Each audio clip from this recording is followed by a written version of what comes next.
안녕하십니까? 정성산TV입니다. 7월 초 북한 청소년 30여 명이 수천 명 앞에서 공개적으로 총살을 당했습니다. 아직 16세밖에 되지 않은 중학생들이 총살당한 이유는 한국 드라마를 몰래 봤기 때문입니다. 그간 우리나라는 북한의 독재 체제를 알리기 위해 대북전단을 날려보냈어요. 그러다 6월부터 한국 드라마가 담긴 USB 메모리 칩까지 함께 보냈죠. 북한에선 왜 한국 드라마를 봤다는 이유로 총살을 당하는 걸까요? 북한은 영화, 드라마, K-팝 등 우리나라 콘텐츠를 주민들이 접하지 못하도록 막고 있습니다. 북한의 콘텐츠엔 자국을 찬양하는 내용이 담긴 반면 우리나라 콘텐츠에는 남녀 간의 사랑 이야기와 개성 넘치는 복장과 다양한 문화가 등장하죠. 이에 북한은 고립된 현실 속에서 살아가는 북한 주민들이 우리나라가 가진 문화 기술을 알게 되는 걸 두려워하는 거랍니다. 북한은 최근 북한의 MZ세대라고 불리는 장마당 세대를 특히 주시하고 있어요. 장마당 세대는 1990년대부터 2000년대에 태어난 청년층을 뜻합니다. 이들은 북한 체제에 순응하지 않고 외부 문화에 관심이 많다는 특징이 있어요. 어린 시절부터 가난하게 살던 탓에 북한 체제에 불만이 많기 때문이죠. 그래서 중국산 전자기기로 우리나라 영화, 드라마를 보거나 드라마 속 대사인 여친, 쌤, 자기야 등 단어와 말투를 유행처럼 쓰고 있답니다. 이렇게 한국 콘텐츠를 보는 청소년이 많아지자 본보기 삼아 중학생들을 총살한 거랍니다. K-드라마, K-팝 등 우리나라 콘텐츠는 전 세계적으로 인기를 끌고 있어요. 하지만 북한에선 이 콘텐츠를 볼 자유조차 없을 뿐만 아니라 한국 콘텐츠를 본 사람들이 처형까지 당하고 있는 겁니다. 우리나라 콘텐츠를 본 사람이 처형되는 북한에 대해 어떻게 생각하나요? 최근 북한 함경남도 함흥시의 고등학생들이 목욕탕을 빌려 집단 성관계를 맺고 마약의 한 종류인 필로폰을 흡입했다는 사실이 전해지면서 충격을 자아내고 있다. 한 언론사 보도에 따르면 함흥시의 고급 중학교 2학년 남학생 3명과 여학생 3명이 단체로 목욕탕을 대관해 성관계를 맺은 사건이 일어났다라며 심지어 집단 난교에 이어 마약 파티를 즐기기 위해 목욕탕 관리자에게 거액의 금액을 지불했다고 전해졌다. 해당 사건을 일으킨 청소년들은 목욕탕 주인에게 2시간에 $70의 비용을 지불해 파티를 즐긴 것으로 알려졌다. 이는 일반 목욕탕 가격인 $1.2 수준으로 봤을 때 50배에 넘는 금액을 지불한 셈이다. 사건은 파티를 즐긴 학생 중 한 명이 자랑삼아 소문을 내면서 덜미가 잡혔다. 이를 알게 된 한 주민은 안전부에 신고했고 정부 차원에서 목욕탕 장부를 검사하는 과정에서 학생들과의 불법 유착관계가 포착돼 목욕탕 관계자를 구속시키고 조사를 진행 중이라고 전해진다. 조사 과정에서 확보된 장부에 따르면 학생들은 손님들이 없는 시간대를 이용한 것으로 밝혀졌고 심지어 이들은 빙두를 흡입하고 짝을 바꿔가며 2시간 동안 성관계를 맺었다는 사실이 알려지면서 충격을 더했다. 현재 이 소식은 북한 전역에 퍼져 있는 상태로 돈을 주고도 빠져나갈 수 없는 상태로 파악됐다. 또한 학생들의 부모는 아이들을 제대로 단속하지 못했다는 죄책감의 얼굴을 들고 다니지 못할 정도로 부끄러움을 느끼고 있고 학생들의 담임교사는 매일 교육부에 끌려가 비판서를 작성하고 있다고 전해졌다. 이 소식을 들은 주민들은 업주는 아무리 돈을 못 벌어도 그렇지 남녀 학생들을 집단 성관계를 시키다니 몇 푼 안 되는 돈에 눈이 멀어 짐승 같은 행동을 했다. 이건 아이들이 아닌 어른들의 책임이다 등의 반응이 이어지고 있다. 한편 북한은 학생들에게 올바른 성교육이 진행되지 않기 때문에 이러한 사건이 종종 발생한다고 알려졌다. 문제의 학생들에 대한 공개 폭로 모임이 예정되어 있으나 이들에게 어떤 처벌이 내려질지는 아직 공개되지 않은 상태다. 동서고금을 막론하고 청소년기의 반항기는 모든 인종에게 존재한다. 하물며 북한에도 비행 청소년이 존재한다는 것이다. 하지만 이는 한국과 다소 다른 양상을 띠고 있다. 북한의 청소년의 분노의 대상은 김정은과 공산주의 체제로 옮겨가고 있다. 일반적으로 북한 청소년들에게는 꿈과 미래가 존재하지 않는다. 농부의 자녀로 태어났으며 농부가 되어야 하고 광부의 자녀로 태어났으면 광부가 되어야 한다. 이들에게 선택의 여지는 없다. 자신이 태어난 출신을 토대라고 불린다. 개인적인 능력이 아무리 뛰어나더라도 이 토대는 절대 바꿀 수가 없다는 것이다. 하지만 김정은 일가나 권력층의 자제들은 아무리 공부를 못해도 좋은 대학에 입학하고 정부기관에서 간부로 일하게 되는 불합리한 현실에 북한 청소년들은 슬슬 염증을 느끼고 있다. 또한 이들은 더 이상 정부를 믿지 않는다. 과거 배급만 믿고 버티다 수백만 명의 사람들이 굶어 죽은 게 불과 20년 전이다. 이 때문에 북한 청소년들은 수령님을 위해 일하는 건 현실을 살지 않는 것이라는 비웃는 상황까지 도래했다. 지금까지 인류 발전은 이러한 개성을 시작으로 의식이 깨어나면서 시작했다. 북한 비행 청소년들이 자신들의 인권을 침해당하지 않고 행복하게 살 수 있는 권리를 되찾아갈지 귀추가 주목된다. 미국 국무부는 발간한 2023 국가별 인권 보고서에서 지난 한 해 동안 북한에서 유의미한 인권 상황 개선이 전혀 발견되지 않았다고 지적했다. 그러면서 북한이 코로나19 대유행 때 시행했던 국경 봉쇄를 해제하기 시작했고, 이에 따라 탈북자 강제 북송도 다시 시작됐다는 보도가 있다고 언급했다. 2022년 기준 2,000명 이상의 탈북민이 중국의 구금돼 송환을 기다리고 있었다는 엘리자베스 살몬 유엔 북한 인권 특별보고관의 증언이 보고서에 인용되기도 했다. 북한 관련 내용은 이전 보고서와 비슷했다.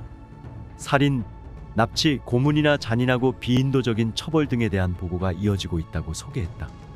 우선 보고서는 한 해 동안 정부나 그 대리인이 초법적 살인을 저질렀다는 보고가 많았다고 짚었다.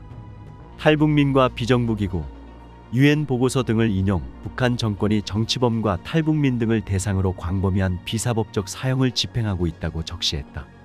비사법적 사형은 정식 재판 같은 법적 절차를 거치지 않고 집행되는 사형이다. 보고서는 특히 공개 처형 증가세에 주목했다.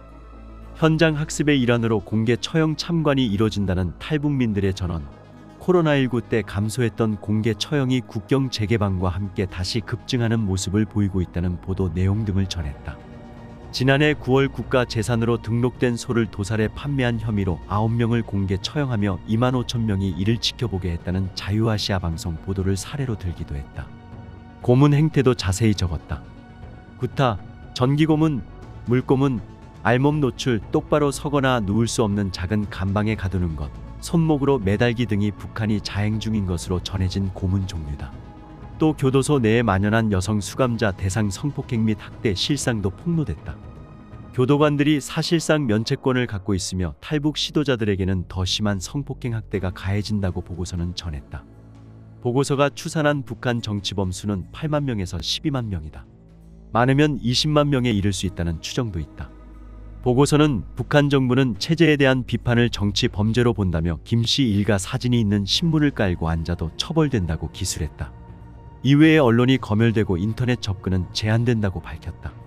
북한에서는 이런 사건들이 끊이지 않고 일어나고 있습니다. 최근 북한에서 여군 하전사가 5명의 상관에게 성폭력을 당한 후 극단적 선택을 시도해 해당 군부대가 발칵 뒤집히는 사건이 발생했다. 그러나 군 당국은 이 여군을 조기 제대시키는 등 사건 축소를 시도한 것으로 알려졌다. 내부 소식통에 따르면 7군단 지휘부 전신전화소 교환분대에서 간부석 교환수로 근무하던 여군 A씨가 군의소에 입원해 있던 중 이달 중순 극단적 선택으로 중태에 빠졌다. 과다출혈이 계속됐지만 혈액 부족으로 수혈을 하지 못했고 결국 의식불명 상태가 된 것으로 알려졌다. 여군 A씨가 극단적 선택을 시도한 이유는 앞뒤로 빽빽하게 적은 12장의 유서가 발견되면서 세상에 드러났다. A씨가 유서를 신소청원 편지라는 문구로 시작한 것으로 미뤄볼 때 군입대 후 자신에게 일어난 모든 사건 내막을 당국에 알리고 군 내부에서 다시는 이런 일이 재발하지 않았으면 하는 마음이었던 것으로 보인다. A씨는 황해남도 출신으로 17살에 하전사로 입대해 6년 동안 7군단에서 전화 교환수로 근무했다. 악몽은 A씨가 신병훈련이 끝나고 구분대에 배치된 직후부터 시작됐다. 당시 7군단 정치지도원이었던 40대 초반의 김모 씨는 1년 가까이 A씨를 상습적으로 성폭행했다. 성폭행 후에는 앞으로 일생을 돌봐주겠다며 A씨를 다독였지만 김 씨는 정치군관을 양성하는 정치대학에 들어가면서 연락을 끊었다. 두 번째 가해자는 대렬부 부부장 한모 씨로 자신의 사무실로 A씨를 부른 후 강간했다. 한 씨는 A씨의 뒤를 봐주겠다며 간부석 교환수로 진급시키기도 했지만 이후로도 지속적인 성폭행이 이뤄졌다. 상관으로부터 성폭행에 시달리던 A씨는 정치 일군이 돼 여군들의 군내 성폭력을 막아야겠다는 생각으로 정치군관학교에 지원했다고 한다.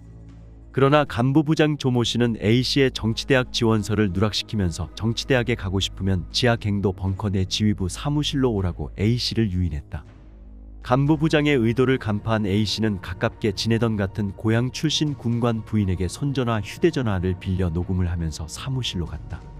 유사시 지휘부 작전실로 쓰이는 벙커 사무실에 미리 도착해 있던 조 씨는 속옷 차림이었으며 처음부터 노골적으로 성관계를 요구했다고 한다. 5,000원짜리 100장을 내밀며 앞으로 입당도 시켜주고 대학 학비도 대겠다고 했지만 A씨가 거부하자 강제로 옷을 벗겼다.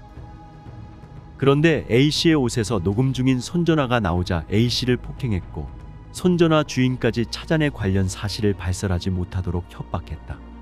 이 사건이 일어나고 얼마 지나지 않아 A씨를 성폭행했던 김씨가 총정치국 소속으로 7군단 검열을 나왔다고 한다. 김씨는 함께 검열을 나온 총정치국 간부 조 모씨가 묵는 방으로 A씨를 유인했다. A씨가 강하게 저항하면서 강간 미수에 그쳤지만 A씨는 옷이 찢기고 상해를 입어 군의소에 입원했다. A씨는 빨리 군을 벗어나야겠다는 생각에 지난 10월 제대를 신청했다. 그러나 군에서는 심신이 안정되지 않은 상태에서 제대를 허락할 수 없다며 내년 2월로 제대를 연기시켰다. 제대일까지만 참고 견디려 했지만 불행은 여기서 끝나지 않았다. 세포비서를 겸하는 군의소 내과 과장 소자련 모씨가 A씨에게 디메드론이라는 수면제를 투여한 후 또 다시 강간한 것이다. 의식 차린 A씨는 무의식 중에 강간당한 사실을 깨닫고 자신의 신변을 비관해 극단적 선택을 시도했다. 여군 하전사가 억울한 사연을 담은 유서를 남기고 스스로 목숨을 끊으려 했다는 사실이 알려지면서 소문은 일파만파로 확산되고 있는 상황이다. 상황이 이렇게 되자 군 당국도 조사에 나섰다. 그러나 가해자들은 직무 일시 정지 또는 전보 조치를 받았을 뿐 현재까지 다른 처벌은 받지 않았다. 가해자 중 총정치국 고위 간부가 포함돼 있어 솜방망이 처벌로 사건이 무마될 것으로 보인다는 게 소식통의 설명이다. 이런 가운데 사경을 헤매고 있는 A씨는 20일 아침 군 당국으로부터 제대 통지를 받았다. 북한군은 동기훈련이 진행 중인 12월에 제대 조치를 하지 않기 때문에 이번 통지는 상당히 이례적인 일로 평가된다. 소식통은 제대 통보를 받았으므로 A씨는 현재 3인이라며 군이 사건을 축소하기 위해 A씨를 서둘러 제대 조치한 것이라고 말했다. 정성산TV 좋아요, 구독, 알림은 큰 힘이 됩니다. 후원해주시는 모든 분들께 가열차게 멸공.